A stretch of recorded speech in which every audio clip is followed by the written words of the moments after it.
Czajnikowy.pl. Dobra herbata.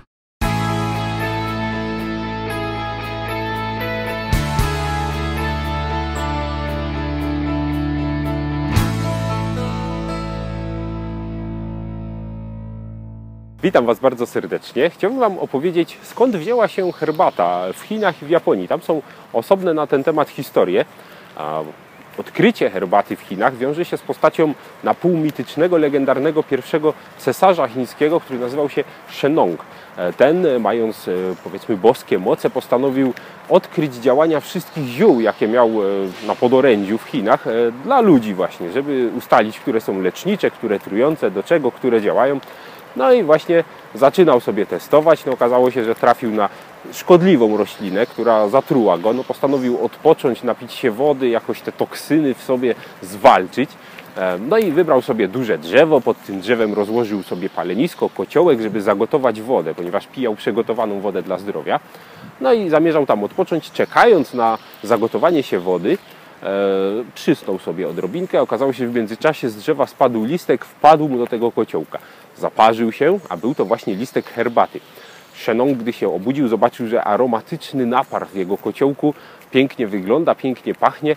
Napił się i okazało się, że odpędziło od niego to zmęczenie, świetnie go orzeźwiło, pobudziło, no i zniknęły dolegliwości związane z zatruciem niedobrą rośliną. No i tak właśnie Shennong odkrył herbatę i jej cudowne właściwości. Przypisał jej lecznicze własności, które leczyły wszystkie choroby i zatrucia.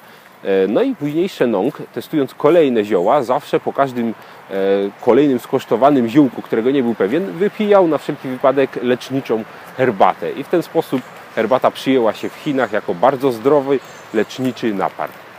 Początki herbaty w Japonii wiążą się z postacią Bodhidharmy, który był buddyjskim mnichem, pochodził z Indii i przez Chiny dotarł do Japonii, gdzie założył odłam buddyjski Zen oraz właśnie filozofię Zen zaczął tam wprowadzać, która bardzo się wiąże z herbatą. Skąd się to wzięło? Otóż Bodhidharma dużo medytował, jak to na buddyjskiego mnicha przystało i często w czasie całonocnych medytacji przysypiał. Miał z tym problem, zasypiał, no i pewnego dnia tak zły na swoje powieki, że opadają mu w czasie medytacji, postanowił je w przypływie jakiegoś oburzenia oderwać względnie, odciąć w innej wersji i wyrzucił je za siebie. Dzięki temu oczy mu się nie zamykały i medytował sobie spokojnie całą noc.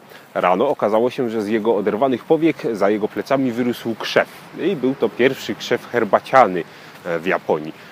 Wkrótce okazało się, że napar z tych liści odpędza senność, orzeźwia umysł i pomaga medytować. No, dzięki temu herbata przyjęła się głównie wśród mnichów buddyjskich, którzy pili ją nagminnie do medytacji i częstowali wszystkich gości. No i również herbata ma swoje ważne miejsce w filozofii Zen, gdzie mamy całą drogę herbaty, która jest oparta właściwie na filozofii Zen.